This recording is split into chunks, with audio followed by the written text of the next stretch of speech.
তওয়াফ কেন করি এবং ইতিহাসটা কি, মিনা এবং মুজদালিফায় কেন রাত্রি যাপন করি এবং এর ইতিহাসটা কি।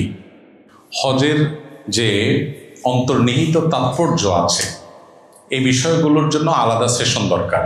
আমাদের সাথে যারা যান সাধারণত, বা আমি যাদের সাথে যাই, চেষ্টা করি আমরা এগুলো বিভিন্ন সময়ে সময়ে আলোচনা করার। আজকে আপনারা লক্ষ্য করেছেন যে প্রায় 400-এর মতো যে স্লাইড, এই কয়েক শত স্লাইডের এই বিশাল প্রেজেন্টেশন আসলে এই কয়েক ঘন্টার মধ্যে দেওয়া অত্যন্ত কঠিন কাজ। খুবই তাড়াহুড়া করে করে আমাদেরকে যেতে হয়েছে একান্ত শুধু মূল স্ট্রাকচারটা বোঝাবার জন্য। সেখানে তাৎপর্য বোঝানো তো আরও অনেক কঠিন ব্যাপার এবং সময় সাপেক্ষ বিষয়। তারপর আমি এটুকু বলবো যে হজ পুরো আয়োজনটা মূলত ইব্রাহিম আলাইহিসসালামের স্মৃতি বিজড়িত একটি ইবাদত। এখানে প্রতিটি পদ আপনি যেটাই করেন এটা মূলত ইব্রাহিম আলাইহিসসালামের স্মৃতিকে বহন করছে। জামারাতেরটা আমরা যেমন জানলাম যে কেন পাথর মারি আমরা, সেটা যেরকম আমরা জানলাম। মিনারটা আমরা বললাম যে আল্লাহর নির্দেশে আরাফায় হাজির হওয়াটা হলো হজের মূল কাজ। তার আগে পার্ট অফ প্রিপারেশন আমরা মিনায় একদিন আগে বসে থাকি, অপেক্ষমান থাকি, মানসিকভাবে প্রস্তুতি গ্রহণ করতে থাকি। আবার একইভাবে আমরা যে তওয়াফ করি আল্লাহর ঘর নির্মাণের পর আল্লাহর নির্দেশ তওয়াফ করার জন্য, সেজন্য আল্লাহর ঘরকে প্রদক্ষিণ করি আমরা। সাফা মারওয়া সাই, ইব্রাহিম আলাইহিসসালামের স্ত্রী হাজার, আমরা যাকে হাজেরা বলি, শব্দটা আসলে হাজার আলাইহিসসালাম ইসমাঈল ইসলামের জন্য পানি অন্বেষণ করতে গিয়ে সাফা থেকে মারওয়া তিনি বারবার গিয়েছেন, এসেছেন। সেটাকে আমাদেরকে ধারণ করবার জন্য, সেটাকে ধরে রাখবার জন্য আমাদেরকে সাই নির্দেশনা দেওয়া হয়েছে। প্রত্যেকটার পেছনে অন্তর্নিহিত বিভিন্ন দিক আছে। তবে এই সব কিছুর চাইতে বড় কথা যেটা, সেটা হলো কোরআন এবং হাদিস আমাদেরকে নির্দেশ করেছে, সেজন্য আমরা এই কাজটা করি। এখন আপনি বলবেন কোরআন হাদিস কেন নির্দেশ করেছে? এটার উত্তর হলো আল্লামা ইকবাল ভারতবর্ষের এই উপমহাদেশের সবচেয়ে নাম করা কবিদের একজন ছিলেন, উর্দু ভাষাভাষী কবি।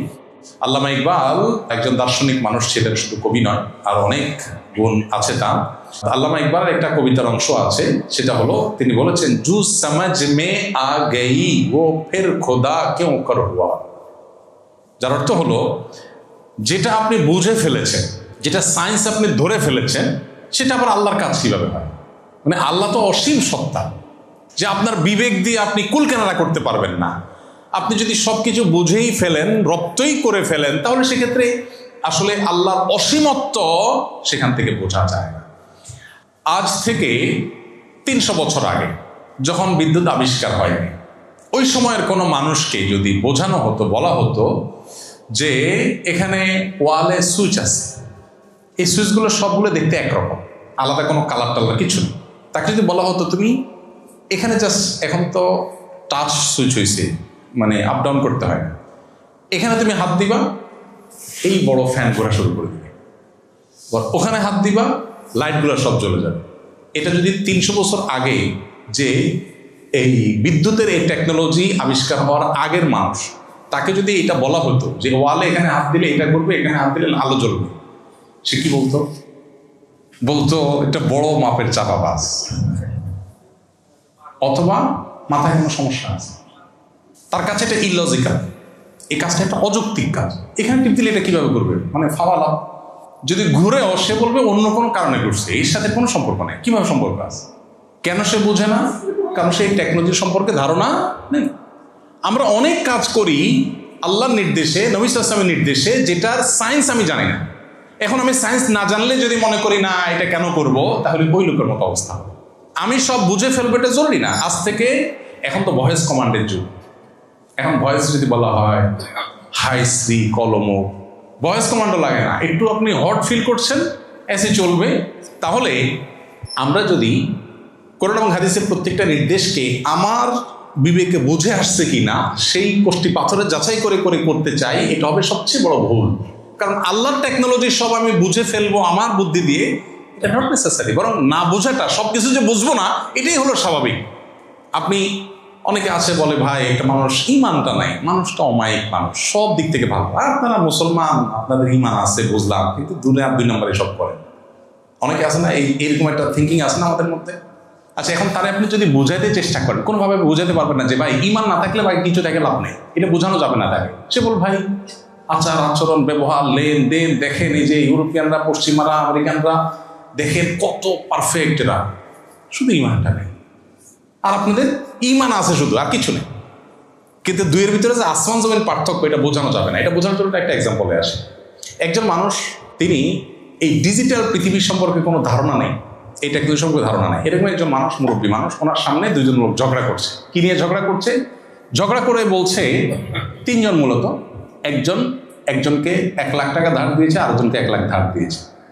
যাকে ধার দিয়েছে, দুজনকে ধার দিয়েছে, তাদের একজনে 50,000 টাকা পরিশোধ করছে, আরেকজনে 1 টাকা পরিশোধ করেনি, বা একজনে 1 লাখই পরিশোধ করেছে, আরেকজন করেনি। এখন যে পরিশোধ করেছে তার সাথে ঝগড়া করছে পাওনাদার। কেন? বলতেছে, ভাই তুমি টাকা দিয়েছো ভুল নম্বর, যার নম্বর দেশে তুলে খাওয়াও শেষ। এটা নিয়ে ঝগড়া করতেছে। এখন ওই যে মুরব্বী, উনি আসছে, এসে বলতেছে, বাবা তোমরা কি নিয়ে ঝগড়া করতেছো? বলতেছে, বাবা এই লোকটা আমার কাছ থেকে 1 লাখ টাকা ধার নিয়েছে, ধার পরিশোধও করেছে, বাট সে রং নাম্বারে দিয়েছে। বলেছে, ভুলটা কি আমাকে বোঝাও তো। বুঝেছে বাবা, সব ঠিক আছে, মোবাইল ব্যাংকিংয়ে পাঠাইছে, সকল ডিজিট ঠিক আছে, একটা ডিজিট শুধু ভুল হয়েছে।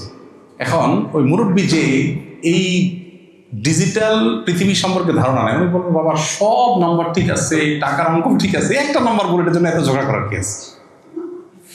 বলবে না যে একটা নাম্বার ভুল, এটা কারণে এত ঝগড়া করার কি আছে?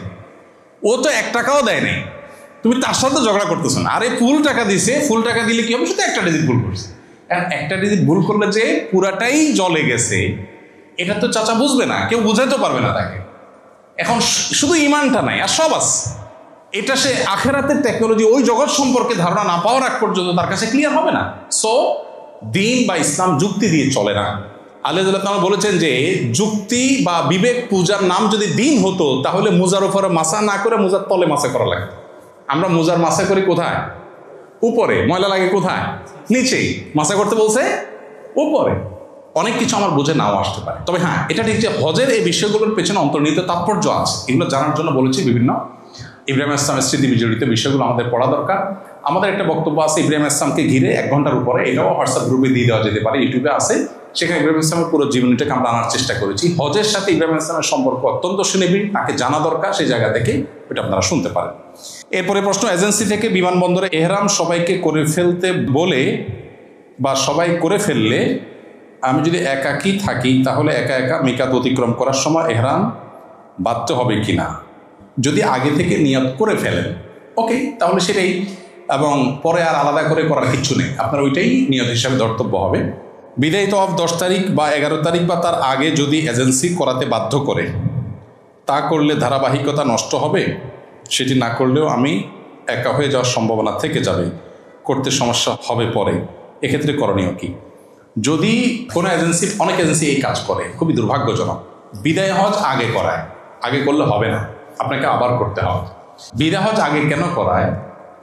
এজেন্সির লোকদের টার্গেট থাকে নির্দিষ্ট সময় বাস ছাড়তে হবে, শেষ মুহূর্তে বিদায় তওয়াফ করতে দিলে হাজী সাহেবরা অনেকে দেরি করে হোটেলে আসে, অনেকে আগে আসে, ঝামেলা তৈরি হয়। তো এই ক্ষেত্রে নিয়ম হলো হাজী সাহেবদেরকে সঠিক গাইড করা, সেটা এজেন্সিগুলো করতে পারে না, এটা তাদের ভুলটা হাজী সাহেবদের উপরে চাপায়। বিদায়ী তওয়াফের টাইম হলো, নবী সাল্লাল্লাহু আলাইহি ওয়াসাল্লাম বলেছেন, বাইতুল্লাহর সর্বশেষ কাজ হবে বিদায়ী তওয়াফ, এরপর আর কোনো কাজ থাকবে না। কিভাবে হতে পারে? বাসগুলো সাধারণত নামাজের পরে ছাড়ে, যে কোনো নামাজের পরে 2 টাইম বেশিরভাগ ছাড়ে। মদিনা যান আর এয়ারপোর্ট যান, সাধারণত 2 টাইম ছাড়ে, জোহরের পর বা ফজরের পর, অন্য কোনো টাইমও হতে পারে, বাকি এই 2 টাইম বেশি। কারণ অন্য টাইমগুলোতে মাগরিব এশার সময় বাস ঢুকতে দেয় না, বাস দূরে থাকে। কারো ফ্লাইট যদি ওই টাইম হয়, তাহলে সেক্ষেত্রে দূরে নিয়ে যাবে। আপনার কাজ হবে যে কোনো 1 ওয়াক্ত নামাজকে সামনে রেখে আপনি তওয়াফ করবেন। ফর এক্সাম্পল, আপনার বাস ছাড়বে সকাল 7টায়, টাইম দেওয়া আছে, তাহলে আপনি বিদায় তওয়াফ করবেন ফজরের আগে। ফজরের আগে তওয়াফ শেষ করে বিদায়ী তওয়াফের পরে আপনি শুধু ফজরের ফরজ নামাজের জন্য অপেক্ষা করবেন, আর কোনো অপেক্ষা হবে না। ফজর নামাজ শেষ, আপনি বের হয়ে হোটেলে চলে আসবেন, প্রিপারেশন নিয়ে গাড়িতে উঠে যাবেন, ব্যাগ তো গোছায় রেখে যাবেন, শুধু বিদায়ী তওয়াফ করে নামাজ পড়ে এসে আপনি গাড়িতে উঠে যাবেন নাস্তা খেয়ে, এতটুকু। এটা হলো বিদায়ী তওয়াফের ক্ষেত্রে নিয়ম।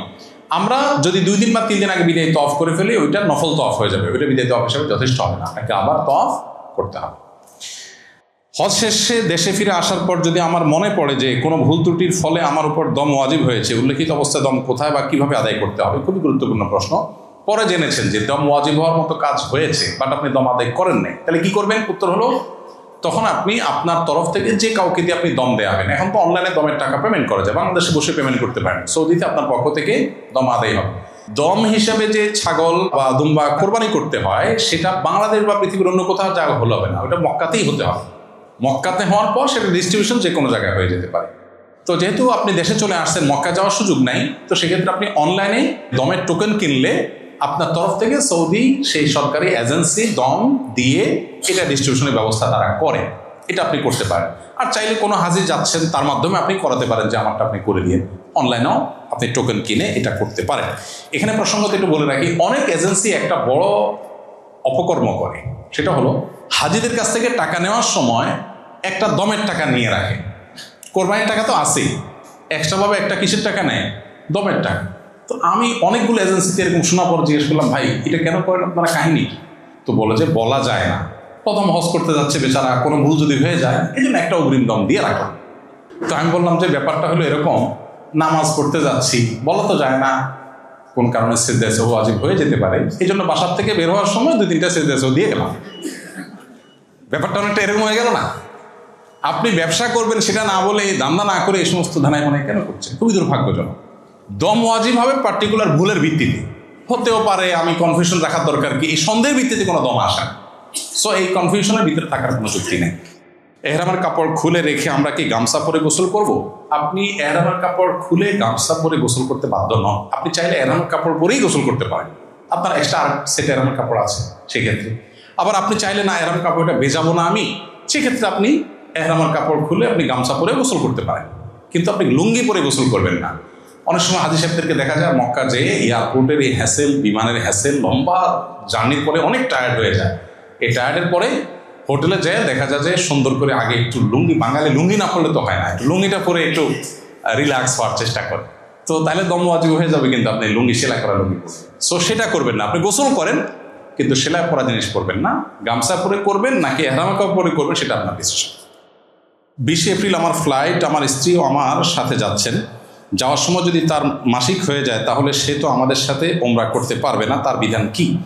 যদি মাসিক হওয়ার কারণে যাওয়ার সময় মাসিক হয়ে যায় তাহলে সেক্ষেত্রে তিনি এহরাম পরবেন, তালবিয়া পড়বেন, সব কিছু করবেন, শুধুমাত্র একটা কাজ করবেন না, সেটা হলো তওয়াফটা আপনি বাদ রাখবেন। অর্থাৎ হোটেলে যে ঋতুবতী অবস্থায় তিনি হোটেলে বসে খাওয়া দাওয়া করবেন, ঘুমাবেন, রেস্ট করবেন, এহরামরত অবস্থায় আছেন উনি, অতএব এহরামরত অবস্থায় নিষিদ্ধ কোনো কাজ তিনি করবেন না, চুল কাটবেন না ইত্যাদি ইত্যাদি, সুগন্ধি ব্যবহার করবেন না। হাজবেন্ড বা অন্য যারা আছেন সাথে তারা ওমরা যথারীতি সম্পন্ন করবেন। উনি যেদিন সুস্থ হন সেদিন তিনি ওমরা করবেন, বাস। এর জন্য কোনো দম নাই, কিচ্ছু নাই, শুধুমাত্র একটাই জিনিস, ওমরার অবস্থায় যে রেস্ট্রিকশনগুলো আছে সেগুলো তাকে মেনটেন করে যেতে হবে। প্রতিবার ওমরা করার সময় কি নাভির নিচের লোম পরিষ্কার করতে হবে কিনা? যদি না থাকে আপনি কোথায় পরিষ্কার করবেন, থাকলে করবেন, আর না থাকলে পরিষ্কার করার কোনো অপশন নাই। মদিনা থেকে মক্কায় ফেরার সময় ওমরা বা হজের এহরাম কোনটি করতে হবে? মদিনা থেকে মক্কায় ফেরার সময় আপনি যদি মদিনা আগে যান তাহলে এহরাম যেটা পড়বেন এটা একসাথে হজ এবং ওমরা দুইটা নিয়ত করবেন, কারণ আপনি দুইটাই করতে যাচ্ছেন, প্রথমে ওমরা পরে হজ।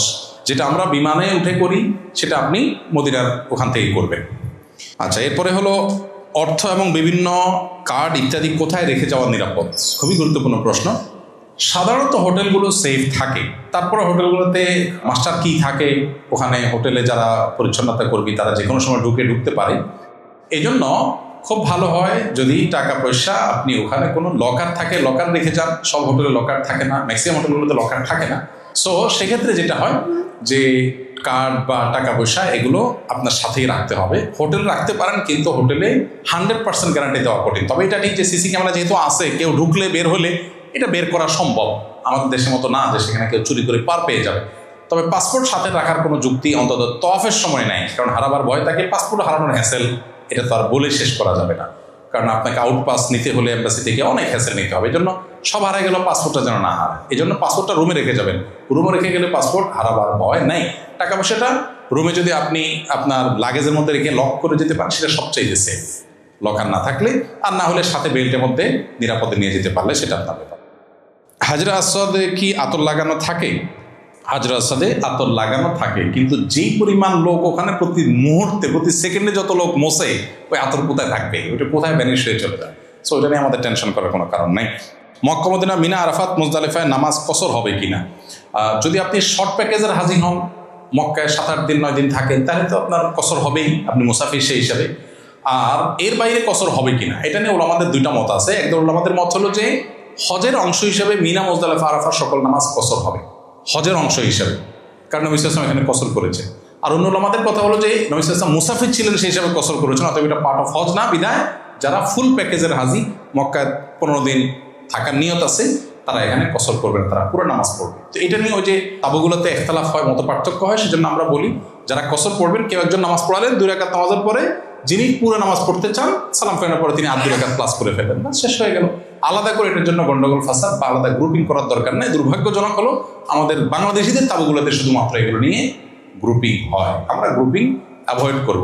মুসাফির বা শর্ট প্যাকেজের হাজি বা যিনি 2 রাকাত নামাজ পড়ার মতটাকে উপর আমল করেন, তিনি ইমামতি করলেন, তার পিছনে বাকি যারা আছেন যদি কেউ এক্সট্রা 2 রাকাত পড়তে চান সালাম ফেরানোর পরে প্লাস করলেন। বিষয় হলো যে একদল ওলামাদের মতে মিনা, মুজদালিফা, আরাফার নামাজগুলো হলো পার্ট অফ হজ হিসাবে সব কসর, কারণ নবী সাল্লাল্লাহু আলাইহি ওয়াসাল্লাম কসর করেছেন, শেষ, দ্যাটস ইট। হানাফি ফকিহগণ, ফুকাহে কেরাম এবং অন্য ফকিহের মতে যদি আপনি মুসাফির না হন, 15 দিন বেশি থাকেন, তাহলে সেক্ষেত্রে আপনি ফুল নামাজ পড়বেন, না হলে আপনি কসর পড়বেন। তো আমি কসর পড়ি, আমি সাধারণত কসর পড়ি। আমি বলি যারা পুরো পড়তে চান তারা পরে 2 রাকাত প্লাস করে নেন, শেষ। 10 জিলহজ মক্কায় হোটেলে অবস্থানে থাকা যাবে কিনা? 10 জিলহজ রাতে মক্কায় হোটেলে থাকা যাবে না, মিনায় থাকবেন, এটাই সংখ্যাগরিষ্ঠ আলেমদের মত, এটাই নবী সাল্লাল্লাহু আলাইহি ওয়াসাল্লামের সুন্নাহ। যদি আপনি অসুস্থ হয়ে যান, কোনোভাবে মুভ করা সম্ভব না হয়, তাহলে সেক্ষেত্রে আপনি মক্কায় হোটেলে থাকতে পারেন। কেউ ভুল করে 10 জিলহজ ছোট চামড়ায় পাথর নিক্ষেপ করে ফেললে কি করণীয়? ভুল করে যদি ছোট চামড়ায় পাথর মারার কোনো অসুবিধা নেই, তা আলাদা কোনো কিছু দমটম দিতে হবে না। বড় চামড়া মেরেছেন কিনা সেটা হলো মেন। যদি মেরে থাকেন তাহলে ছোট চামড়াটা অনর্থক কাজ হিসেবে বিবেচিত হবে। 10 তারিখে ইহরাম খোলার পর কি কেটস পরা যাবে?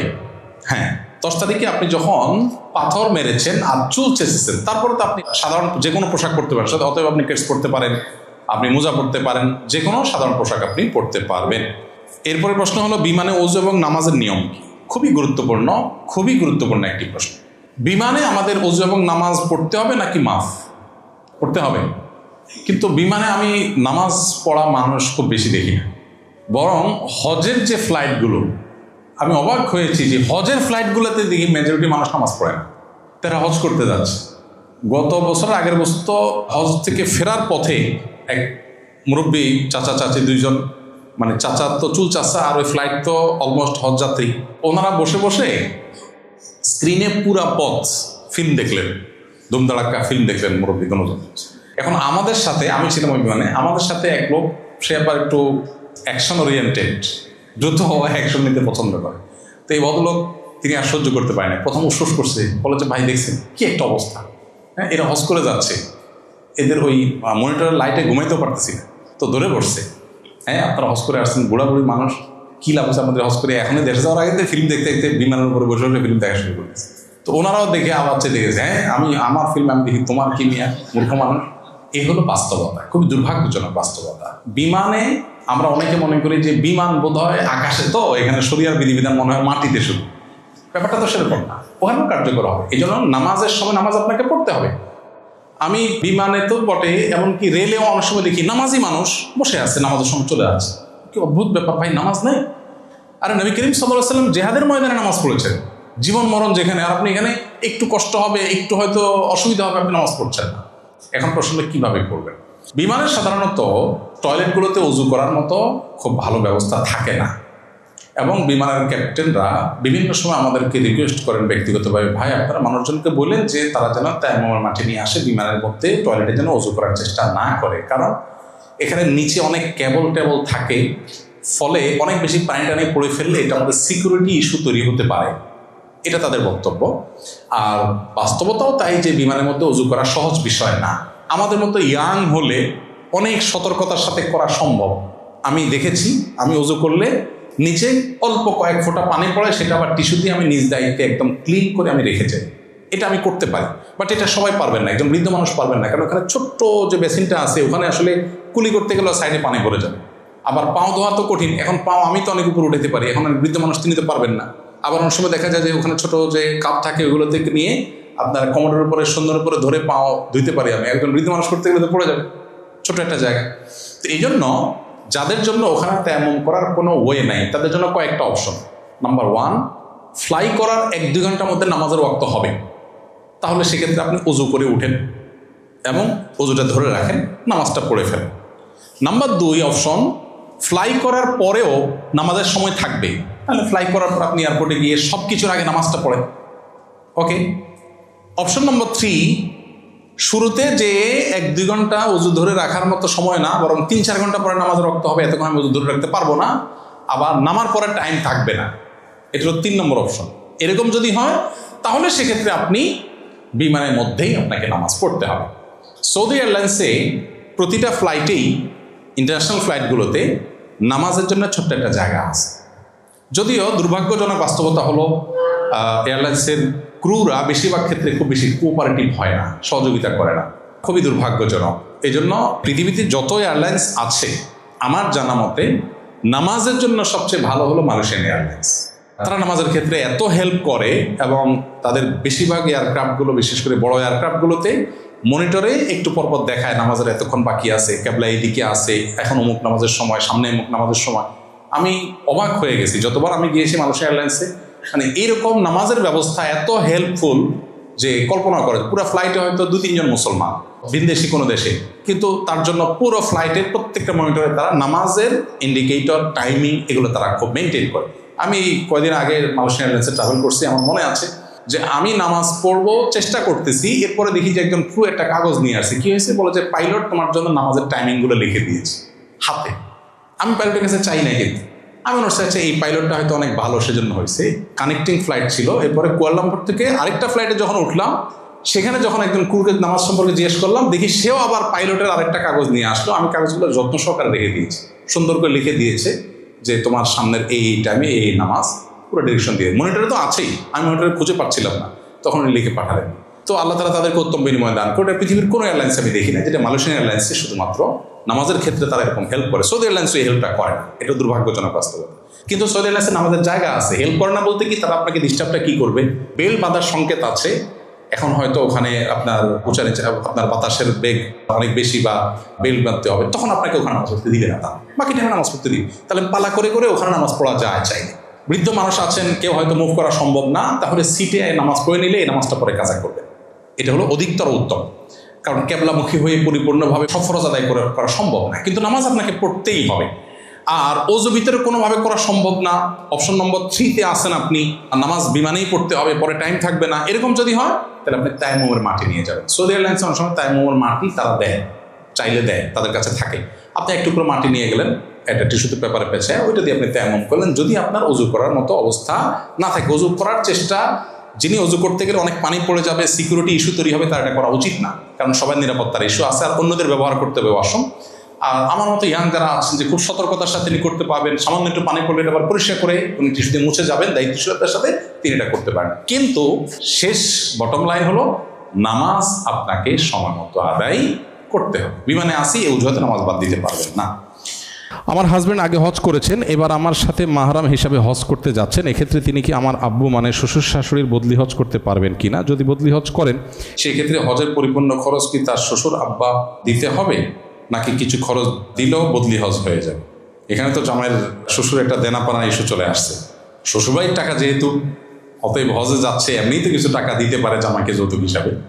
বাট বদলি হজ কেউ যদি কারোর পক্ষ থেকে স্বেচ্ছায় করতে চান, তাহলে সেক্ষেত্রে টাকা দেওয়ার কোনো অপশন নাই। আপনি আপনার শ্বশুরের তরফ থেকে বদলি হজ করতে চাচ্ছেন, এটা নফল হিসাবে বিবেচিত হবে, আপনি সওয়াব পেয়ে যাবেন, ওনাকে বদলি হজের সওয়াবটা আপনি দিলেন, এর জন্য উনি টাকা দিতে যাবে কেন? হ্যাঁ, ওনার ফরজ হজ, উনি অসুস্থ, যেতে পারছেন না, এরকম অপশন আছে, তাহলে সেক্ষেত্রে ওনার তরফ থেকে আপনাকে পাঠাচ্ছেন, তাহলে সেক্ষেত্রে খরচটা শ্বশুরকেই দিতে হবে। হ্যাঁ, শ্বশুর দেওয়ার মতো অ্যাবিলিটি তার নাই, আপনি আপনার তরফ থেকে তারটা বদলি হজ করে দিচ্ছেন, সেটা আপনি করতে পারেন, কোনো অসুবিধা নেই। কিন্তু আপনি নিজেরটা করতেন, এখন হঠাৎ করে মনে হলো না শ্বশুর মারা গেছে, তারটা বদলি হজ করি, অথবা অসুস্থ ওনারটা বদলি হজ করি, তো সেক্ষেত্রে আপনি এটা করতে গিয়ে যদি জামাই হিসেবে একটা ধান্দা করেন যে বউর সাথে তো এমনিই যাওয়া লাগবে, নিজের হজটা আগেই হয়েছে, তাহলে শ্বশুর বদলি হজ বলে আমার খরচটা আদায় করতে পারলে বন্ধ কি? তাহলে এটা তো কমার্শিয়াল প্ল্যানের ব্যাপার সেপার, এখানে শরিয়ার কিছু নেই। আপনি শ্বশুর তরফ থেকে করবেন, ঠিক আছে, তাহলে আমারটা যখন হয়েই গেছে, ও ওয়াইফের সাথে যেতেও হচ্ছে, তাহলে শ্বশুরের মেয়ে নিয়ে যাচ্ছে, যেহেতু শ্বশুর কাছ থেকে আদায় করে নিলাম, তো এটা তো একটা প্ল্যান করলেন যে ঠিক আছে আপনার বদলি হজ করি, আপনার যান, আপনি খরচটা দিয়ে নেন, সেটা হতে পারে, এটা আপনার ব্যাপার।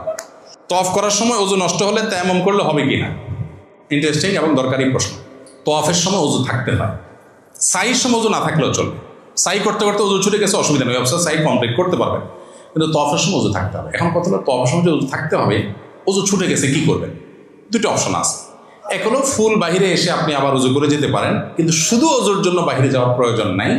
মাসআলাগতভাবে মাঝখানে ওযু করে যদি আবার তওয়াফ করেন, শুরু থেকে করতে হবে না, যেখানে ওযু ছুটছে ওখান থেকে বাকিটা কন্টিনিউ করলেই হবে। ওযুর কিন্তু ব্যবস্থা মাতাফে আছে, অনেক হাজিরা জানেন না এটা। একটু পেছনে আসলেই যেদিক দিয়ে ঢুকেন, বিশেষ করে কিং ফাহাদ, কিং আব্দুল আজিজ, এই সমস্ত গেটগুলো দিয়ে ঢোকার পর সিঁড়ির নিচে ওযুর ব্যবস্থা আছে। এখানে ওয়াশরুম নাই, ওযু আছে। অতএব ছেলেদের মেয়েদের উভয়ের জন্য ওযুর ব্যবস্থা আছে। ওযু ছুটে গেলে এখানে এসে ওযু করে আবার আপনি বাকিটা কন্টিনিউ করবেন।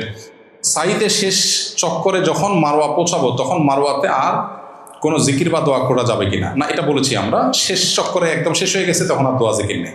10 জিলহজ দিবাগত রাতে মিনা অবস্থান করতে হয়, সেক্ষেত্রে তওয়াফে জিয়ারা করে কতক্ষণ সময় মিনা রাত্রি যাপন করলেই চলবে? তওয়াফে জিয়ারা করার পর মিনা রাত্রি যাপনটা হলো রাতের অর্ধেকের বেশি। ধরুন রাত 12টায় রাতের অর্ধেক হয়, এটা ভ্যারি করে কখন সূর্য ডুবে, তাহলে সেক্ষেত্রে 12টার আগে ঢুকবেন আপনি, মধ্যরাতের আগে, তাহলে আপনার রাত্রি যাপন হয়েছে ধরা হবে। আমি আমার হাজব্যান্ড একসাথে হজে যাচ্ছি ইনশাআল্লাহ, আমারও আমার স্বামীর মধ্যে তর্ক হয় খুব, তাই এর জন্য করণীয় একটু জানাবেন। তর্ক করলে একটু চিকেন দম দিয়ে দিবেন। আমি বলি মূলত দম তো হয় ছাগলের, ছোটোখাটো উল্টাপাল্টা করলে সাথে সহযাত্রী হাজিদেরকে একটু চিকেন দম খাওয়াই দিবেন। গত বছরের সম্ভবত একটা হজের একটা ইন্টারেস্টিং অভিজ্ঞতা আছে আমার। এক হাজব্যান্ড ওয়াইফ, দেখে বোঝা যায় তারা খুবই প্র্যাকটিসিং মানুষ, ভদ্রলোকের মুখে দাঁড়িয়ে আছে, ভদ্রমহিলা খুব পর্দা মেনটেন করেন। তো আমাকে বললেন, ভাই লজ্জার কথা কি বলি, আমরা জামারাতে পাথর মারার পর এমন তুমুল ঝগড়া আমাদের হয়েছে, জীবনে এরকম হয় নাই, একবারে মুখ খারাপ করাকরির পর্যায়ে, আমরা দুজনেই খুবই লজ্জিত, এখন কি করতে হবে? তাই আমি বললাম আমাকে চিকেন ফিশ দম দিয়ে দেন আপাতত, এছাড়া কোনো দম তো দিতে হবে না এটার জন্য, আল্লাহর কাছে তওবা করবেন। তখন আমার মনে হলো, ওই যে আমি সেশনের সময় বলেছিলাম জামারাতের সময় শয়তান অ্যাক্টিভ হওয়ার বহু নজির আছে, এটা তার একটা। এই ভদ্রমহিলা বলছেন যে অস্বাভাবিক, আমরা এরকম এত নিচে আমরা কখনো নামি নেই, সেখানে হজ করতে এসে নামছি, তাও দোনোজন, মানে আমরা মনে হচ্ছে অস্বাভাবিক হয়ে গেছি, মনে হচ্ছে আমাদের নিজের কন্ট্রোলের বাইরে আমাদেরকে অন্য কেউ কন্ট্রোল করছে, এরকম মনে হয়েছে আমাদের কাছে।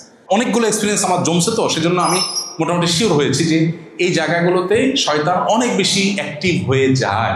আমাদের এই জন্য অনেক বেশি সতর্ক থাকা দরকার এবং শয়তান থেকে আল্লাহর কাছে অনেক বেশি পানা চাওয়া দরকার। আর স্বামী স্ত্রীর মধ্যে ঝগড়া, ওই যে হজ পুরা জিনিসটাতেই ঝগড়া করতে আল্লাহ নিষেধ করেছেন, সেখানে স্বামী স্ত্রী মানে নিজের ঘরের লোক তার সাথে ঝগড়া, মানে কত ভয়াবহ হতে পারে। ঝগড়াগুলো হয় কি, ব্যাগটা তোমার সামনে দিয়ে দেখছো যে আরেকজন লোক, গত বছর আমাদের পরিচিত এক ভদ্রলোক, গত বছরই সম্ভবত হাজি ক্যাম্পে আমার সাথে দেখা, আমার পরিচিত, তো দেখি সাথে অনেক মহিলা। আমি বললাম এত মহিলা? তো বলো যে আমার ওয়াইফ দুজন, আমার ওয়াইফ আরেকজন আমার বোন। তাই বললাম ওয়াইফ দুজনকে একসাথে হজে নিয়ে যাচ্ছেন, ভালো কথা, তো বোন আবার সাথে, এটা সায়েন্স কি? তো বলে যে সায়েন্স হলো যে আমি একা তো এক বউর ব্যাগ ধরতে পারবো, দুজনটা তো ধরতে পারবো না, যখন একজনটা ধরবো তখন আরেকজন তো মন খারাপ করবে, এই জন্য বোনরে হায়ার করছি যে তুমি ওই টাইমে আরেকজনকে টেক কেয়ার করবা। তো বেচারা এই সায়েন্সের উপরে মানে শুধুমাত্র এই হাজব্যান্ড ওয়াইফের ঝগড়া মিনিমাইজ করার জন্য সে বোনরে আলাদা হায়ার করে নিতে হয়েছে তার। মানে মোরাল হলো যে স্বামী স্ত্রীর মধ্যে ঝগড়া এমনিতেই তো হওয়া উচিত না, তারপরেও তো জীবনের অংশ টুকটাক হয়ে যায়, কিন্তু হজের সফরে তো এমনিতেই ঝগড়া করা নিষেধ, সেখানে কেন হবে? এই জন্য সবর করতে হবে। স্বামী ভুল করতে পারে, স্ত্রী ভুল করতে পারে, এই টোকাটুকি লেগেই থাকে, প্রায় অলমোস্ট লেগেই থাকে। হ্যাঁ, এটা হলো কেন, ওইটা হলো কেন, দেখছো সবাই কি করে, দেখছো সবাই কিরকম কেয়ারি, দেখছো ভাবির হাত ধরে বসে আছে, তোমার কোনো খবর নাই, তুমি দৌড়ে চলে যাচ্ছ। মানে এগুলো প্রতি হজেই দেখা যায়, এই জাতীয় ক্রাইসিস হয়। দুর্ভাগ্য, দিন আমরা বুঝি নাই আসলে। দিন তো স্যাক্রিফাইসের না। আমার স্বামী আমার হাত ধরেন নাই, তিনি অন্য অনেক ক্ষেত্রে অনেক কেয়ারি হয়তো, আর কেয়ারি না হোক তিনি চরিত্রবান আলহামদুলিল্লাহ। আরেকজন অনেক হাত ধরে, সে হয়তো দুশ্চরিত্রবান, তার হয়তো অন্য ল্যাকিংস আছে। সো নিজেকে সান্ত্বনা দেওয়ার চেষ্টাটা আমাদের মধ্যে থাকতে হবে ইনশাআল্লাহ। এরপরে যদি ঝগড়াঝাটি হয়ে যায় তাহলে ওই যে মুরগির দম, ছাগলের দম, অন্য কোনো দম দিয়ে দিবেন। মার সাথে মারহাম হিসাবে ছেলের বয়স কত হলে ভালো হয়? প্রাপ্তবয়স্ক হতে হবে। সে প্রাপ্তবয়স্ক হওয়ার ডেফিনেশন সরকারি ডেফিনেশন না, শরিয়ার ডেফিনেশন। শরিয়া প্রাপ্তবয়স্কর যে ডেফিনেশন দিয়েছে এটা হলো অনেক যৌক্তিক, অনেক লজিক্যাল। এখন সারা দুনিয়াতে কোনো দেশে প্রাপ্তবয়স্কের বয়স 18, 20, এটা যদি মনে হয় যে ঠিক আছে, আইন প্রণেতারা এটাকে 35 করে দিল যে তার নিচে শিশু, আইনত তাই এর পিছনে লজিক্যাল কোনো গ্রাউন্ড নাই। ভাই 18 কোন হিসাবে, 16 না কেন, 20 না কেন, কোনো যুক্তি নেই।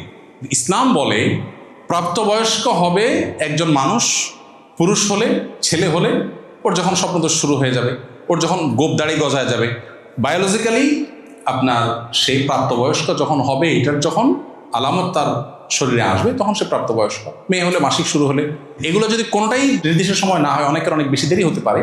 আজকাল তো আমাদের লাইফস্টাইল নানা কারণে এখন বাচ্চা কাচ্চা আর্লি ম্যাচিউর হয়ে যায়, খুবই দুর্ভাগ্যজনক একটা বাস্তবতা। সে যদি না হয়, কারো যদি লেটলি ম্যাচুরিটি আসে, প্রাপ্তবয়স্ক হওয়ার বিষয়গুলো আসে না, তাহলে তার জন্য নির্দিষ্ট এইজ আছে, সর্বশেষ সীমানা 15 বছর। এটা ক্রস করলে অটোমেটিক সে প্রাপ্তবয়স্ক হবে। অতএব শরিয়া দৃষ্টিকোণ থেকে প্রাপ্তবয়স্ক হলেই তাকে মাহরাম হিসাবে মা বা বোন তারা সাথে নিয়ে যেতে পারবেন। শুনেছি যে এহরামের নিয়ত করার পর থেকেই ঘর থেকে বের হওয়ার সময়, যানবাহনে ওঠার সময়, নামার সময়, কারোর সাথে দেখা হলে, খাওয়ার আগে সর্বাবস্থা শুধু লাব্বাই অর্থাৎ তালবিয়া পড়তে হবে। সালাম, যানবাহনের দোয়া, খাবার আগের দোয়া সেগুলো নাকি পড়া যাবে না, আর যদি পড়া যায় তবে সেটা তালবিয়ার আগে নাকি পরে। আমি প্রথম শুনছি এ ধরনের দোয়া কথা, মানে কথা তো ভিত্তিহীন, সেটা শোনাটাও প্রথম। এরকম কোনো কথা নেই। তালবিয়ার মানে এই না যে সালাম করা যাবে না, সালাম দিবেন, সালাম দিয়ে আগে পরে তালবিয়া করবেন, এর সাথে সাক্ষাতের করা যাবে না, দোয়া দরুদ পড়া যাবে না, এমন কিছু না। সব কিছুই স্বাভাবিকভাবে করবেন, ফাঁকে ফাঁকে আবার তালবিয়াও আদায় করবেন। ইহরামরত অবস্থায় রাতে ঘুমানোর সময় মহিলারা মাথা খোলা রেখে, অর্থাৎ ওড়না বা হেজাব ছাড়া ঘুমাতে পারবে কিনা? হ্যাঁ, কারণ ছাড়িতেও ঘুমাবেন, মাথা ঢাকবেন না, তো মাথা মুখ ঢাকবেন না। এহরামরত অবস্থায় কি মহিলারা মাথা খোলা রাখতে পারবে যদি পর্দার অসুবিধা না হয়? এহরামরত অবস্থাতেও মুখ ঢাকবেন না, মাথা ঢাকবেন। বাহিরে যখন যাবেন তখন পর্দার স্বার্থে মুখও ঢাকবেন, যাতে করে মুখের সাথে কাপড় লেগে না থাকে, সেই চেষ্টাটা করবেন যথাসম্ভব। মহিলারা কি হজে স্বর্ণ পরিধান করতে পারবেন কিনা? মসজিদে হারামে জুমার দিন পুরুষরা নামাজ পড়বে, মহিলারা মসজিদে অবস্থান করলে কিভাবে নামাজ আদায় করবে?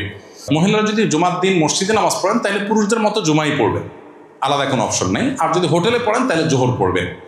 আর স্বর্ণ পড়তে পারেন, কোনো অসুবিধা নেই। স্বাভাবিক সময়ে তিনি যেরকম গহনা পড়তেন ওই একই গহনা তিনি এহরামরত অবস্থায় পড়তে পারবেন।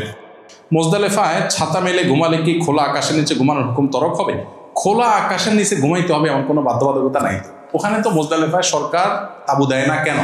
দুই কারণে। নাম্বার 1, এত ছোট্ট একটা জায়গায় এত মানুষের জন্য তাবুর অ্যারেঞ্জমেন্ট করা সম্ভব না। নাম্বার 2, মুজদালেফা থাকে কয়েক ঘন্টা, এই কয়েক ঘন্টার জন্য তাবু তো আসলে দরকার হয় না। সেই কারণে এখন যদি কেউ কারো প্রয়োজন হয় তাবু দিয়ে দেওয়ার, সে আলাদা নিজে দিয়ে নেয়, তো তার হজের কোনো ক্ষতি হবে না। ওমরার সময় মুলতাজিম বা হজরে আসওয়াদ ধরতে যাওয়া যেহেতু আতর লেগে যাওয়ার ভয় আছে, আবার নফল তওয়াফে তো কাবার পাশে বর্তমানে যাওয়াই যায় না, তাহলে করণীয় কি? মুলতাজাম ধরা বা হাজর আসওয়াদ পাথর চুমা দেওয়া এগুলো তো জরুরি না কোনোটা। যদি সম্ভব না হয় আপনি ধরবেন না। নবী করিম সাল্লাল্লাহু আলাইহি ওয়াসাল্লাম ধরেন নাই। তিনিও তওয়াফের সময় লাঠি দিয়ে ইশারা দিয়ে, হাতে একটা লাঠি ছিল, উনি কোনো একটা বাহনে ওট ঘোড়া গাদার উপরে ছিলেন, হাতে একটা লাঠি ছিল, লাঠি দিয়ে এরকম ইশারা দিয়ে আল্লাহু আকবার বলে চলে গেছে।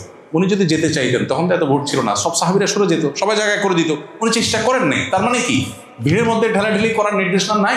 সো দরকার কি এটা করা?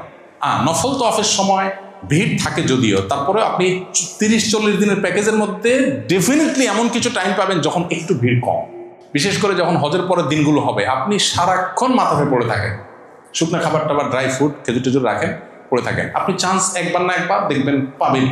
নর্মাল দিনগুলোতে তওয়াফের ক্ষেত্রে আমি একটা সিক্রেট করি টাইম, ভিড় এড়ানোর জন্য। সেটা হলো ফজরের 1.5 ঘন্টা পর, 1 থেকে 1.5 ঘন্টা পর।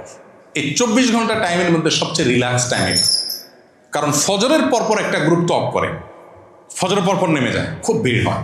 এই তওয়াফের গ্রুপটা উঠে ধরেন 40 মিনিট সময় লাগে 7টা চক্কর দিতে। এই গ্রুপটা উঠার পর ওই যে একটু আগে বললাম যে একটা চক্কর যাওয়ার পর নামাজের কিছুক্ষণ পরে নামার জন্য ওই শিয়ানা পাবলিক যে গ্রুপটা, ওই গ্রুপটা এরপরে নামে।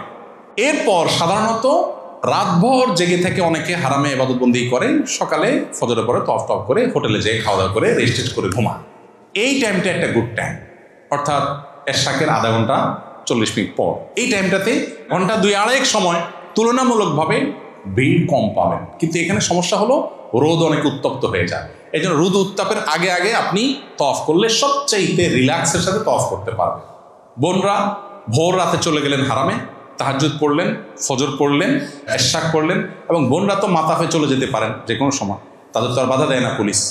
অতএব মাতাফে যে নামাজ পড়লেন, বসে থাকলেন, ফজরের ঠিক 1.5 ঘন্টা পর আপনি তওয়াফ করতে, আপনি দেখবেন যে ভিড় অনেক কমে গেছে। কারণ মানুষ হোটেলে চলে যায়, তখন খাওয়া দাওয়া নাস্তার জন্য চলে যায়, এই টাইমটা গ্যাপ থাকে। আবার 10টা-11টার পর থেকে আবার জোহরের আগে 2 ঘন্টা আগে থেকে মানুষ আসা শুরু হয়।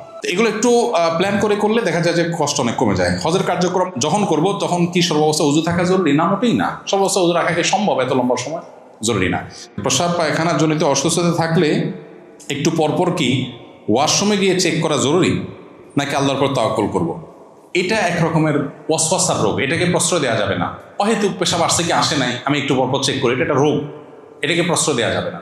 বরং নবী সাল্লাল্লাহু আলাইহি ওয়াসাল্লাম বলেছেন, কারো পেশাবের পর ফোঁটা আসছে কিনা অহেতুক সন্দেহ হলে সে ভিজা হাত এরকম ছিটা দিবে, অনেকের অহেতুক সন্দেহ তৈরি হয়, এগুলোকে পাত্তা দেওয়া যাবে না।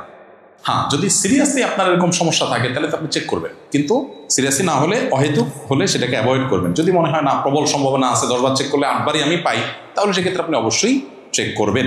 এক্ষেত্রে আরেকটা প্রশ্ন দেখছিলাম আরেক ভদ্রলোকের, সম্ভবত এখানে আছে, লিখছেন যে কোনো কাপড় টাপড় দিয়ে রাখতে পারবেন কিনা। পারবেন, অসুবিধা নেই, কোনো কাপড় দিয়ে রাখতে পারেন, কিন্তু সেলাই সহ এই যে জাঙ্গিয়া ইত্যাদি আপনি করতে পারবেন না। অনেকে হতে পারেন এমন বয়স্ক মানুষ, সবসময় পেশাব পায়খানা আসতেই থাকে, অসুস্থ মানুষ, তাহলে সেক্ষেত্রে মাজুর হিসাবে তিনি ওই যে বড়দের যে প্যাম্পার্স আছে সেগুলো ব্যবহার করতে পারবেন। হাঁটু ব্যথার কারণে মলমে ম্যান্থল এর সুঘ্রাণ থাকলে সেটা ব্যবহার করা যাবে কিনা? উত্তর হলো না, সুঘ্রাণ ব্যবহার করতে পারবেন না। এখন কথা হলো যে না থাকলে তাহলে করবেন কি? বিকল্প অন্য কোনো অবস্থা, আপনি পেন ক্লিয়ার খাবেন, অন্য কিছু দিয়ে বেঁধে রাখবেন যাতে করে পেন না হয়। একান্ত যদি হয় যে এমন অসুবিধা যেটা কোনো বিকল্প এটা ছাড়া নাই, সেক্ষেত্রে করা যাবে।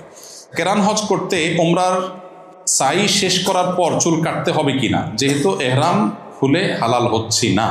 কেরান হজকারী ব্যক্তি ওমরা করবেন, ওমরা করার পর মেইন হজ করবেন, মাঝে যে গ্যাপটা আছে এই গ্যাপটাতে তিনি সবই করবেন, শুধু এহরামের কাপড় অবস্থায় থাকবে, এহরামের কাপড়টা শুধু খুলবেন না, এছাড়া বাকি এজল সবই চলবে।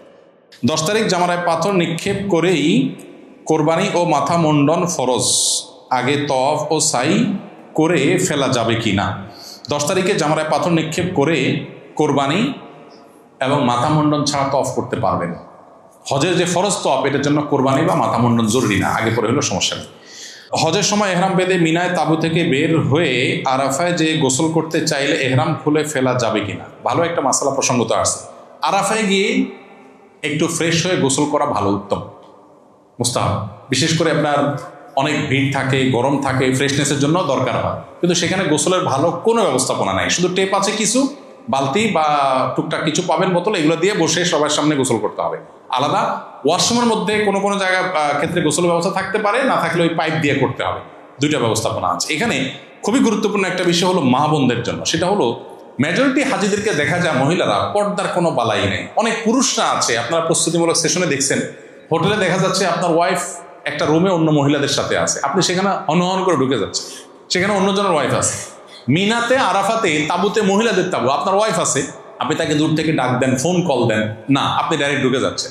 আমাদের একবার হজের সময় একদম চাচা ছিলেন, চাচার নাম ভুলে গেছি, খুব সবাই চাচার নাম মুখস্থ করে ফেলছে। চাচা একটু পরপর চাচিরে ডাকে, একটু পরপর চাচিরে ডাকে, ডাকেন চাচা, দূরের থেকে ডাকেন না, চাচা ভিতরে ঢুকে যায়, কোনোভাবে চাচায় ঠেকানো যায়।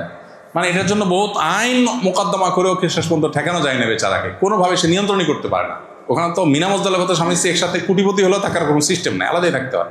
তো এখানে মা বোনরা অনেকে পর্দা বোঝেন না, অনেক পুরুষরা পর্দা বোঝেন না। পর্দা না বুঝলে আপনার হজ করার মানে কি দাঁড়াবে? এই জন্য পর্দাটা আমাদের বোঝা উচিত। মক্কার হারাম শরীফে কি দুখুল মসজিদ নামাজ পড়া যাবে? পড়া যাবে না, পড়তে হবে। শুধু প্রথমবার যাওয়ার পর আপনি পড়বেন না, ডাইরেক্ট অফ করবেন, আর বাকি প্রত্যেকবারই ঢুকেই পড়বেন। নফল তওয়াফের উদ্দেশ্যে এহরাম পড়ে বারে বারে যাওয়া উচিত কিনা? না, এটা আমরা নিষেধ করেছি, প্রতারণা হয়। এহরামের জন্য তাওয়াল ক্রয় করার পর দেখি দুইটা পার্টই সমান, অর্থাৎ দুইটাই 4 হাত করে, কোনো অসুবিধা নেই, বড় ছোট হওয়া কোনো জরুরি না, তো আপনি সামলাতে পারলেই হলো, পর্দা রাখলে হলো। এরপরে একজন লিখেছেন, এই বছর আমি এবং আমার স্ত্রী দুজনে একসাথে হজে যাচ্ছি, আমাদের হোটেল মক্কায়, হোটেল লুলু আল তাওহিদ।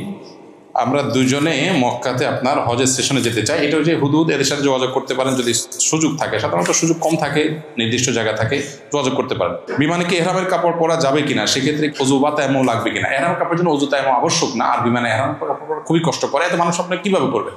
যদি করতে চান আপনি করতে পারেন, একটু কষ্ট হবে, টাইট হবে, ওয়াশরুমে তো কোনোভাবে সম্ভব না, নাপাক লেগে যাবে, বা ছোট্ট জায়গা আপনার সিটের সামনেই আশপাশে কোথাও দাঁড়া আপনাকে করতে হবে, কিন্তু অজু বা তায়াম্মুম জরুরি না।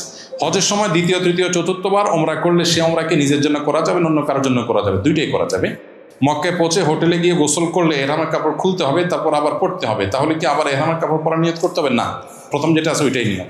আমি 2017-তে সম্ভবত আম্মাকে নিয়ে হজ করছি, এখন আমি আমার বাবার বদলি হজ করার জন্য যাচ্ছি।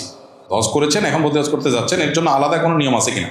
অনেকে বদলি হজ করতে যাচ্ছেন, কোনো আলাদা নিয়ম নাই, শুধুমাত্র এহরামের কাপড় পরে যখন লাব্বাইকা হজ্জান লাব্বাইকা উমরাতান বলছেন, তখন বলবেন আল্লাহ আমার বাবা বা অমুকের তরফ থেকে লাব্বাইকা হজ্জান। মুখে না বললেও চলবে, অন্তরে আপনার ইচ্ছা আছে যে অমুকের তরফ থেকে করতেছেন, দ্যাটস ইট।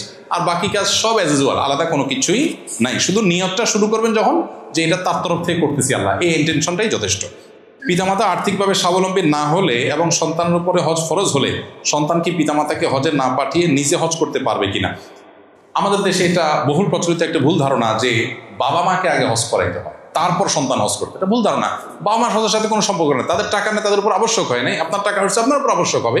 হ্যাঁ, সামর্থ্য থাকলে তাদেরকেও করেন, নিজেও করেন, কিন্তু টাকা আপনার ফরজ হয়েছে, আপনার আছে, আপনার উপর ফরজ হবে। সো আপনারটা দেখতে হবে। এহরাম পড়ার আগে, এহরামে নিয়ত করার পর কি 2 রাকাত নামাজ পড়া সুন্নাহ? 2 রাকাত নামাজ অনেক ওলামাদের পড়া সুন্নাহ, কিন্তু দলিলের দিক থেকে এটাকে সুন্নাত বলা যায় না। আসলে এত স্ট্রং দলিল নাই। এহরামে পড়ার পর নবী সাল্লাল্লাহু আলাইহি ওয়াসাল্লাম ফরজ নামাজ পড়েছেন। কোনো বর্ণনায় নামাজ পড়ার কথা আছে, সেটা মূলত কোনো ওয়াক্তের ফরজ হলে সেটা, না হলে ওযু তো করেছেন এহরামের সাথে। সৌদি আরবের শেখ বিন বাজ রাহিমাহুল্লাহ বলতেন যে ওযু তো করছেন, তো ওযুর নিয়তে 2 রাকাত নামাজ পড়ে ফেলেন, এহরামের জন্য তো ওযু করছেন, তাহিয়াতুল ওযু পড়ে ফেলেন। আচ্ছা, এহরামের পড়ার আগে কি সুগন্ধি দেওয়া যাবে কিনা? গায়ে লাগাতে পারেন, কাপড়ে না। তওয়াফ সাইর সময় বাংলায় সব রকম দোয়া করা যাবে কিনা? সব রকমের দোয়া করা যাবে।